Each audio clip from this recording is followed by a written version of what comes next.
नमस्ते, प्रणाम। आप लोग का वेलकम है मनमोही न्यूज में। तो गाइज आज बात करेंगे भोजपुरी इंडस्ट्री का सबसे ज्यादा चर्चा में रहने वाले और भोजपुरिया श्रोता के दिल पे राज करने वाले भोजपुरी इंडस्ट्री का सुपरस्टार गायक एवं नायक धनंजय धड़कन जी का बारे में। और आज इस वीडियो में आप लोग को बताने वाला हूं कि आपके चहेते सुपरस्टार धनंजय धड़कन जी का 2020 का सबसे पहला एल्बम सॉन्ग कौन आने वाला है उसके बारे में। तो उससे पहले अगर आप हमारे चैनल को सब्सक्राइब नहीं किए हैं तो हमारे चैनल को सब्सक्राइब कर दीजिए और बेल आइकन दबा दीजिए ताकि भोजपुरी का हर एक ताजा खबर सबसे पहले और सबसे आगे आप तक पहुंच सके। तो गाइज आप लोग से रिक्वेस्ट है कि इस न्यूज को पूरा देखिएगा, तभी आपको पूरा जानकारी मिल पाएगा।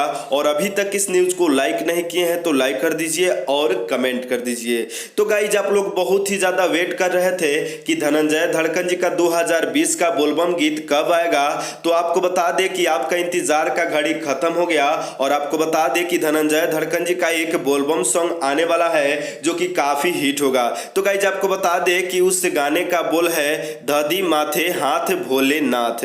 तो गाइज एक बार और सुन लीजिए, इस गाने का टाइटल है दधी माथे हाथ भोलेनाथ।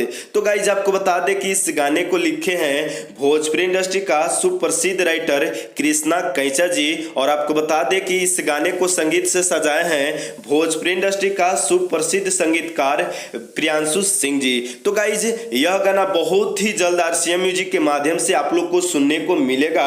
और आपको बता दें कि यह गाना रिलीज होते ही बहुत सारे स्टार का रिकॉर्ड तोड़ने वाला है। तो गाइज अगर आप धनंजय धड़कन जी का फैन हैं या फिर भोजपुरिया समाज को पसंद करते हैं तो इस न्यूज को लाइक कर दीजिए और कमेंट कर दीजिए। और ये न्यूज कैसा लगा कमेंट करके जरूर बताइएगा।